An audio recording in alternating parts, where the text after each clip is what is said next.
बिस्मिल्लाहिर्रहमानिर्रहीम। अस्सलाम वालेकुम dear students, how are you? I hope you'd be fine.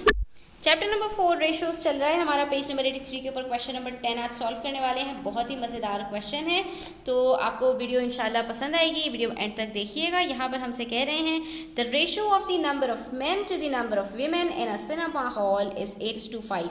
एक सिनेमा हॉल के अंदर कुछ मर्द और ख़वातीन हैं, उनका जो रेशो है वो हमें बता दिया कि 8 यूनिट्स मेन के हैं और 5 यूनिट्स वुमेन के हैं।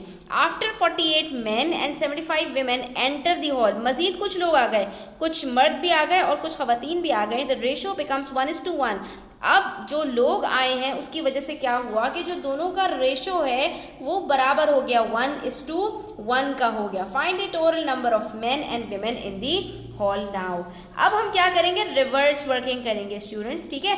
रिवर्स वर्किंग का मतलब क्या होता है कि जो रिक्वायरमेंट होती है वहाँ से आपने चीज़ को स्टार्ट करना है। इन्होंने हमसे कहा कि टोटल नंबर ऑफ मेन और वीमेन कितने हैं ये पता लगाना है।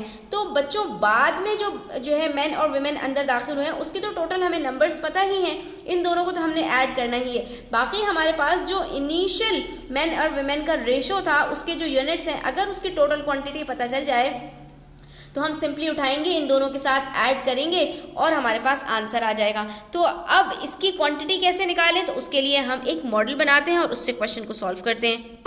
अब इस मॉडल के तहत हमारे पास जो इनिशियल रेशो था ना वो पता चल गया हमें। मेन के पास हमारे पास कितने यूनिट्स हैं, 8 यूनिट्स हैं, और विमेन के पास हमारे पास 5 यूनिट्स हैं। उसके बाद क्या हुआ कि कुछ मेन आ गए, ठीक है, जिसको हम कह देते हैं रैंडम 48 मेन हैं, और जो है इसी के बराबर यहाँ तक हमें बराबर करना है। हमारे पास 75 विमेन आ गई कि ये जो दोनों हमारे पास जो यूनिट्स थे वो बराबर हो गए, 1:1 हो गए। अब स्टूडेंट्स हमें कहीं सिरा पकड़ना है कि हमारे पास जो नंबर ऑफ यूनिट्स और टोटल क्वांटिटी आ रही है वो ज़रा सामने आ जाए।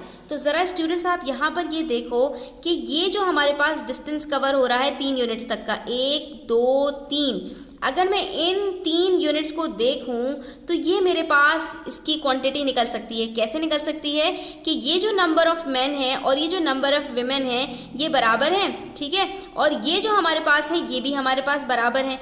क्या मुझे ये वाला जो अमाउंट है वो पता चल सकता है? अगर मुझे ये वाला अमाउंट तो मुझे पता है स्टूडेंट्स कि ये मेरे पास 48 जो है यहाँ पर जो है वो विमेन होंगी। बाकी जो ये वाली नंबर ऑफ विमेन है ये कितनी होंगी, क्या ये मुझे पता चल सकती हैं? तो जब स्टूडेंट्स ये जो टोटल है ये 75 का है, तो ये वाला जो टोटल है, ये वाला जो एरिया है वो कितना होगा, 75 माइनस 48। 75 को जब आप 48 से माइनस करते हैं तो आपके पास यहाँ पर आंसर आ जाएगा 27। इसका मतलब क्या हुआ कि मेरे पास ये जो लेडीज़ का पोर्शन है ये 2 में डिवाइडेड हो गया, ठीक है। एक 3 यूनिट्स के बराबर वाला पोर्शन और ये जो बाकी बचने वाला पोर्शन है ये हमें पता है कि ये 48 मेन है, तो यहाँ पर भी 48 वेमेन होंगी।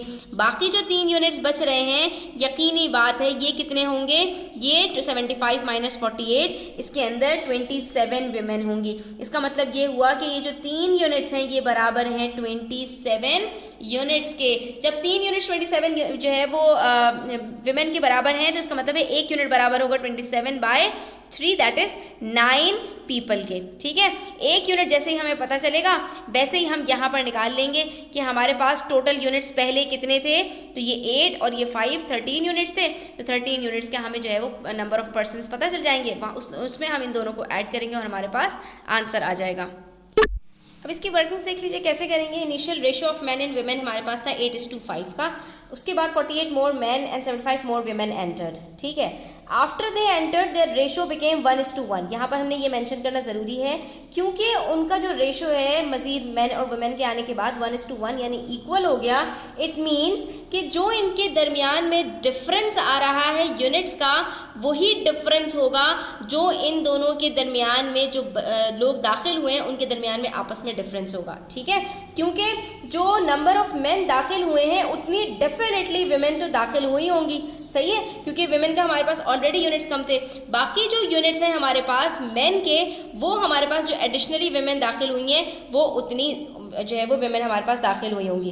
तो हमने कहा कि ये जो हमारे पास डिफरेंस आ रहा है 8 - 5 का, ये बराबर है 75 - 48 पीपल के, और ये कितना है हमारे पास 28%। तो इसका मतलब ये हुआ कि एक यूनिट बराबर है 9 पीपल के। और जब हमें ये बात पता चल गई तो हमने कहा कि हमारे पास इनिशियली मेन और वुमेन थे कितने, 8 + 5 13 यूनिट्स थे, तो 13 यूनिट्स बराबर हो जाएंगे 9 × 13 117 पीपल के। ठीक है, 117 हमारे पास अर्लियर लोग थे, उसके बाद 48 मेन आए और 75 वुमेन आई। इस तरह से हमारे पास जो टोटल लोग अब हो गए वो 240 पीपल हैं। ठीक है, अब यहाँ पर आप इस चीज़ को प्रूफ भी कर सकते हैं कि ये हमारा आंसर सही है या नहीं। तो 240 का हाफ कितना होता है स्टूडेंट्स, 120 होता है। ठीक है, 120 होता है, इसका मतलब है कि 120 मेन होने चाहिए और 120 ही विमेन होनी चाहिए। तो ज़रा हम अपने मॉडल से चेक करते हैं कि क्या हमारे पास 120 मेन और 120 विमेन हैं या नहीं है। ठीक है, तो ये देखिए हमारे पास इनिशियली मेन के कितने यूनिट्स थे स्टूडेंट्स, 8 यूनिट्स थे, और हर यूनिट बराबर है 9 पर्सन्स के। तो 8 × 9 = 72, 72 + 48 आंसर आता है 120।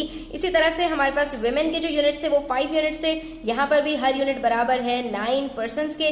तो 9 × 5 = 45, 45 + 75 होता है 120। इसका मतलब है हमारा आंसर बिल्कुल ठीक आया है। इस तरह से आप अपने आंसर्स को वेरीफाई भी कर सकते हैं। यहाँ पर हमारा ये क्वेश्चन कंप्लीट होता है। आई होप स्टूडेंट्स आपको क्लियर हुआ होगा। स्टिल कोई भी क्वेश्चंस हो, क्वेरीज हो, कमेंट सेक्शन में आप पूछ सकते हैं। अपनी राय का इजहार ज़रूर किया करें। वीडियो अच्छी लगे तो लाइक कीजिएगा, अब चैनल को सब्सक्राइब कीजिएगा और अपना बहुत ख्याल रखिएगा। अल्लाह हाफिज़।